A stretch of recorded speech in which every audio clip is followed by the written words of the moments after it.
Why Arsenal always falls short? EPL after dark hours. Alright, football fanatics gather round. You know that feeling? You're watching a horror movie, the protagonist finally has the monster on the ropes, and then they trip over a perfectly flat rug. That is the Arsenal experience. For 2 decades, being a gunner has been a masterclass in almost. It's breathtaking, it's beautiful, and it's ultimately soul crushing. Tonight on EPL After Dark Hours, we're dissecting the DNA of the ultimate nearly men. Is it a curse, a comedy, or just Mikel Arteta's hair being too perfect to allow for a gritty title win? Let's dive in. 1. The January transfer ghosting. First up, the January transfer window. Most clubs use January to fix holes. Arsenal uses it to practice the art of the inquiry, while rivals are out there buying £50 million solutions. Arsenal is like that friend who puts everything in their online shopping cart and then closes the tab because shipping is $5.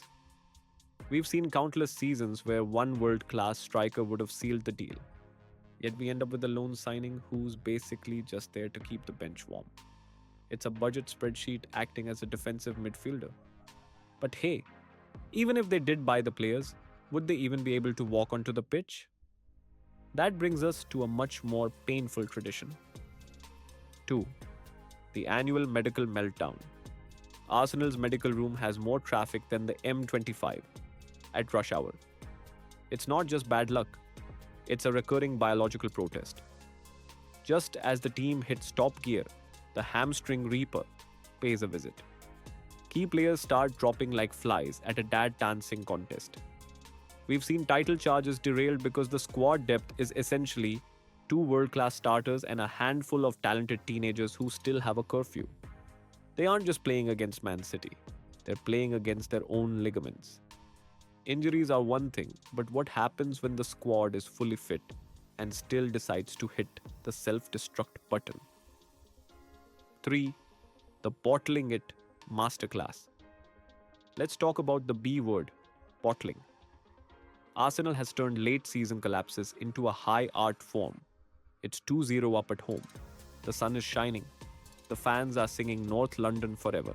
And then, bam, a stray pass, a defensive brain fart, and suddenly the opposition keeper is doing the gritty. It's stage fright on a global scale. They play like prime Barcelona for 30 games and then play like a Sunday league team that's hungover for the final 8. Is it just nerves, or is the plan A actually too rigid to survive a real fight? 4. Tactical rigidity syndrome. Mikel Arteta is a genius, just ask him. But sometimes he's like a grandmaster playing chess while the opponent is just throwing the pieces at his head. When plan A works, it's a symphony. When it doesn't, plan B is usually just plan A but do it harder.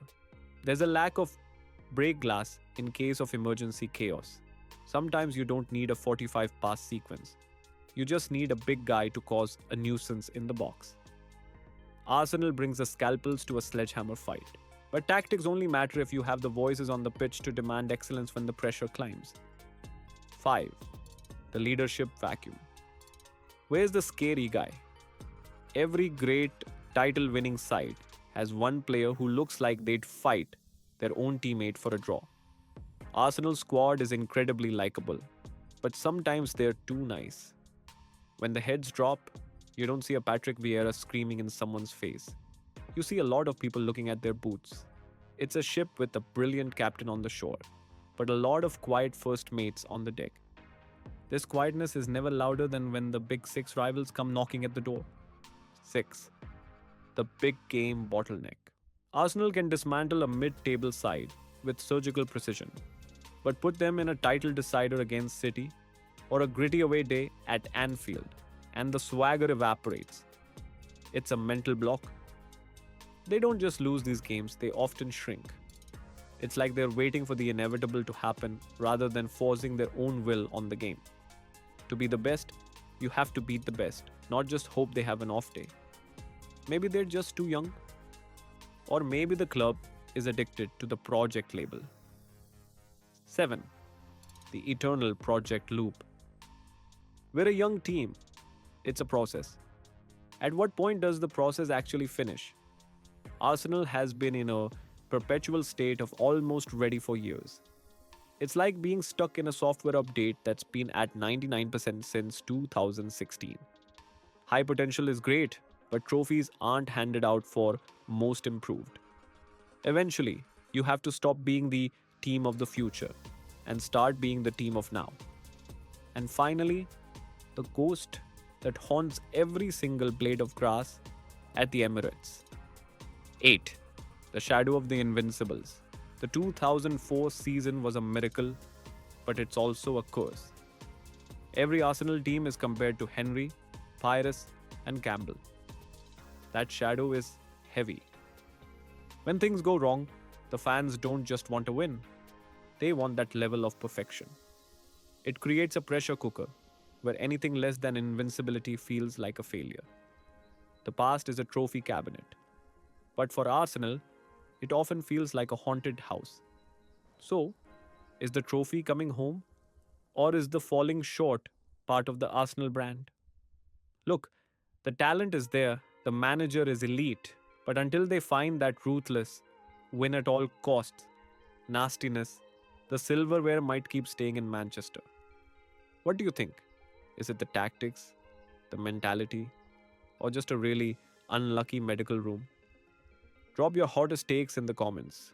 I want to see the gooners and the haters fighting it out.